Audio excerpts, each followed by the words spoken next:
7 years in the making, and the highly anticipated sequel to Hollow Knight, Silksong, has taken the gaming industry by storm in under a week. From its unforgettable introduction on launch day, crashing the online stores, to shaking up the pot with its $20 price tag, this game has attracted a lot of attention from fans and newcomers alike. And as someone who's over 20 hours in and have yet to scratch the surface, Silksong is probably one of the most addicting games I've played in a very long time. I bought Hell Is Us the same day as Silksong, and I haven't touched it yet. And Hell Is Us was something I was looking forward to for like the past year. But even with all that success, the indie juggernaut has stirred up some controversy in the last few days. And that's because of the difficulty. Too many players have been on the struggle bus during their first run on Silksong, and they're not happy about it. As a sequel to Hollow Knight, we all expected this game to be super hard, but not at the very beginning of the game, where the majority of enemies take off 2 health points on every hit, including the bosses. And that wouldn't be a problem if you have more than 5 health points. Granted, you do heal 3 points when your silk meter is full, but with double damage and the lack of iframes, it's pretty easy to see their frustration. Now, a common topic I'm hearing about is that those who are complaining have never played Hollow Knight and are just jumping on the hype train. And just like Spark and Zero from last year, they hop off once they learn it's not for the faint of heart. And I would agree with that sentiment if I didn't play Hollow Knight myself. Look, I only put in 20 hours and I never finished it because of how massive the exploration was, and I just didn't have the patience for such a game at the time. But Hollow Knight was not that hard in the beginning, at least when I played it, and I don't remember seeing players getting double doinked on every hit until later on in the game when you had a better understanding of everything. Silksong, on the other hand, throws you into the water and says you better not drown.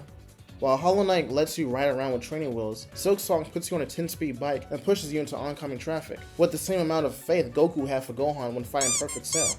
From what I've seen so far, Team Cherry made this game for players who have already beaten Hollow Knight, a love letter and a fuck you to those who thought it was too easy. It reminds me of Super Mario Bros. The Lost Levels, where the mind-numbing difficulty was meant for those who already played the original Super Mario Bros. It was never meant for newcomers.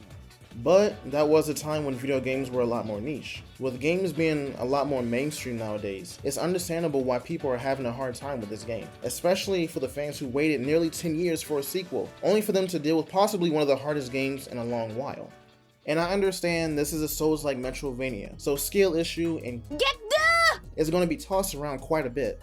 But a lot of gamers have jobs, families, and other responsibilities, so they don't have the time to bang their head against some of these bosses for 5 to 6 hours at a time, especially with the amount of bosses you come across by accident.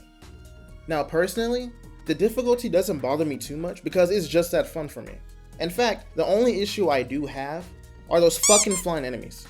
Look, I fought the Sister Splinter and Savage Beastfly, and they would have been a cakewalk if not for the flying bugs they spawn in every 2 seconds. Always ramming into you when you least expect it, only for them to retreat when I swing on them. Too often I was getting smacked around like your first time in the boxing ring because of those damn flying bugs.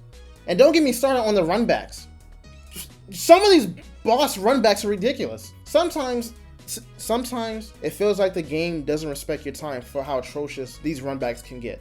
And there's nothing more insulting than getting your ass kicked on your way to getting your ass kicked by a boss. I thought we left that bullshit behind with Bloodborne, but apparently not, because Team Cherry is trying to bring it back. And as much as I love Silksong, as much as I love this game, you gotta be one sick demented sociopath to design some of these runbacks. Like, that is Lex Luthor levels of pettiness that I just cannot comprehend, and I hope their mom falls down the flight of stairs. Sorry. I'm sorry. I didn't mean to freak out like that.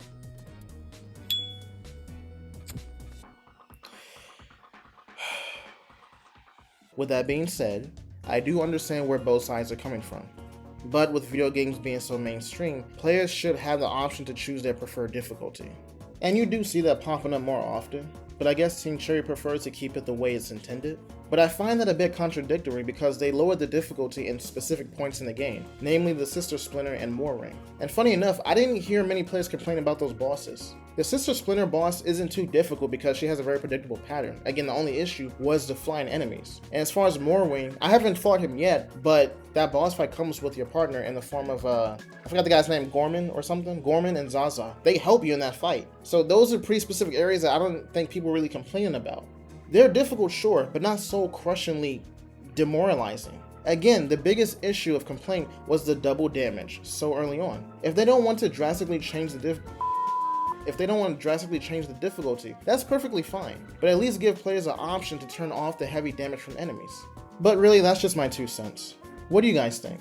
Is it valid criticism from the community? Is the game really too hard? Or is it nonsense from people hopping off the hype train because it probably wasn't for them in the first place? Share your thoughts in the comments. And as always, thank you so much for watching, and I'll see you guys in the next video. Take care.